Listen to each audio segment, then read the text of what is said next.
Ils se retrouvent ici par centaines chaque vendredi et samedi soir. Ils, ce sont ces fans de bolides modifiés, au programme des dérapages, de la fumée, du bruit et même des courses sur la voie publique. Ils n'arrêtent pas de faire éclater leur pot d'échappement en faisant un circuit de rond-point jusqu'en bas, ils remontent. Ça n'arrête pas pendant des heures. De 8h au soir jusqu'à des fois 1h, 2h du matin. Pour les riverains, c'est infernal. Ça fait un bruit, on dirait des coups de fusil en fait.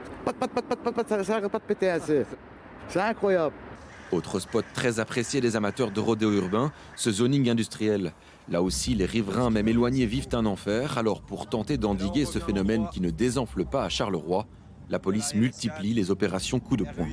On travaille à la fois sur la dissuasion et sur la répression. Il faut savoir que la semaine dernière, il y a plus d'une 70aine de véhicules qui ont été contrôlés, 3 personnes ont été arrêtées, on a toute une série de procès-verbaux qui ont été rédigés, dont un procès-verbal d'entrave méchante à la circulation. Amaury travaille sur le site et a longtemps participé à ces rassemblements de voitures.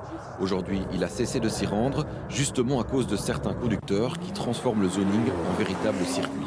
Il y a des gens qui viennent seulement pour le statique, donc seulement montrer juste leur voiture, et des gens qui viennent juste pour foutre bordel, clairement. Il n'y a pas d'autre mot. La police veut les sanctionner, mais aussi sensibiliser. Les rodéos urbains ne sont pas seulement illégaux, ils sont surtout très dangereux. Bien sûr, des risques pour les piétons qui se situent à proximité d'endroits de drift ou d'accélération, mais également pour les occupants des véhicules, bien entendu. Et nous avons des risques en matière de sécurité lorsque les rassemblements ont lieu dans des parkings souterrains où des véhicules pourraient prendre feu. La police de Charleroi espère enrayer le phénomène avant le retour du printemps pour soulager les riverains et surtout éviter un drame.